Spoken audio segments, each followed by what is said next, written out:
पंथ ते चुकले आपुल्या मतीचे, ते चुकले आपुल्या मतीचे, पंथ ते चुकले आपुल्या मतीचे, ते चुकले आपुल्या मतीचे, पंथ ते चुकले आपुल्या मतीचे, पंथ ते चुकले आपुल्या मतीचे, पंथ ते चुकले, पंथ ते चुकले आपुल्या मतीचे, ओ पंथ ते चुकले, पंथ ते चुकले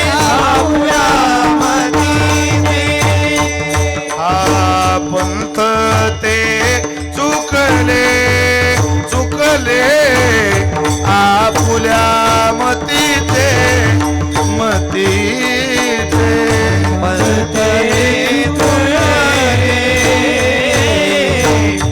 आपुल्या मतीचे,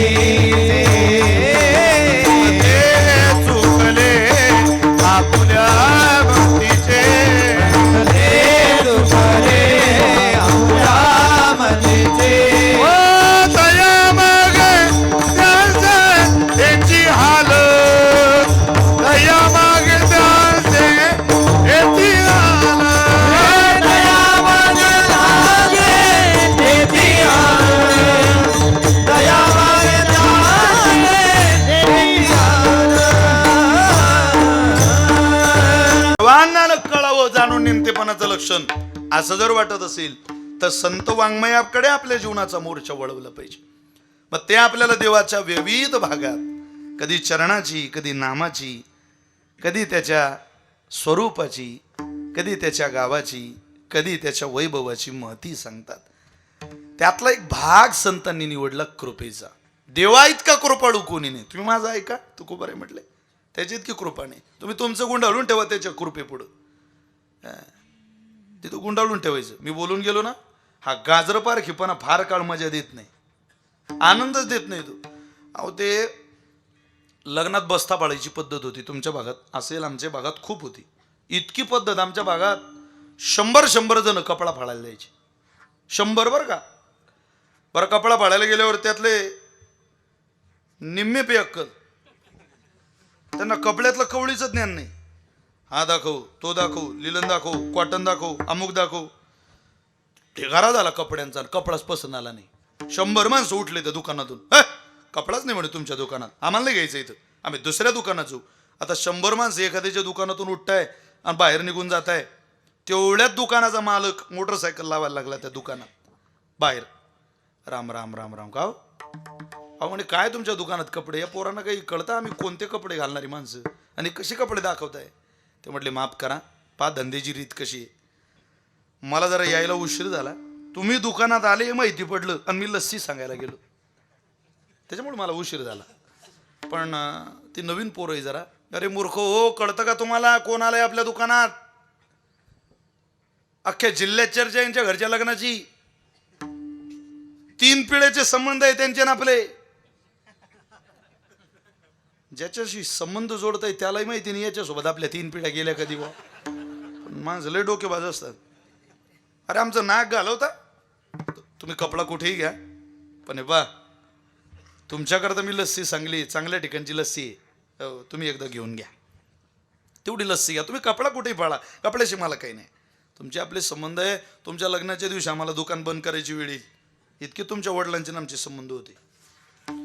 काय करू घड्या म्हणे, आणि ते बळजबरी त्याची लस्सी तर घ्यायचीच आहे. 100 माणसं उठवलेले बसवले त्यांनी खाली, लस्सी दिली.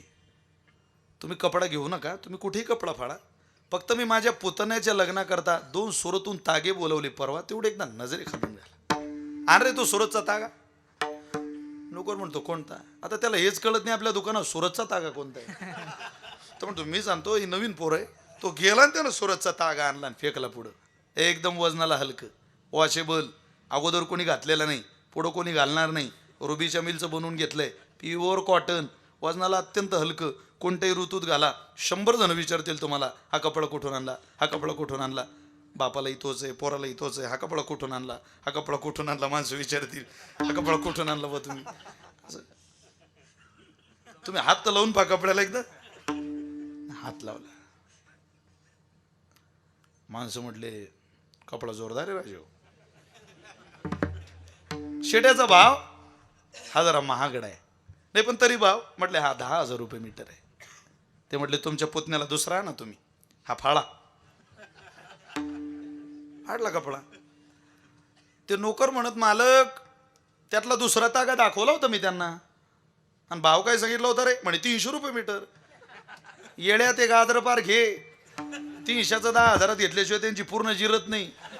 आता त्यांची पूर्ण थंडी झालेली. मग गाजर पार घ्यायला जास्त पैशाचा माल ओरिजिनल वाटतो. महाराज कोण्या गाळीतून आले, इकडे जितकं लक्ष आहे तितकं लक्ष ते काय सांगताय कीर्तनात त्याच्याकडे नाहीये. ते कोण्या गाडीतून आले त्यापेक्षा ते काय सांगताय ते महत्वाचं आहे. ते फेटा कोणता बांधता ते. सध्या कार्यकर्त्यांचं लय अवघड झालं भाऊसाहेब. नेत्याचा बूट, नेत्याचा कपडा, नेत्याची चप्पल, नेत्याच्या अंगठ्या, नेत्याचा चेन, तसंच आपण राहायचं. अरे ऐक, यांचा नाद कोणालाही परवडला नाही. कुचित माणसं त्या सक्सेस झाले नाही तर विचारा भाऊसाहेबांना. ते आता जिल्हा सांभाळताय, एवढं सोपं आहे.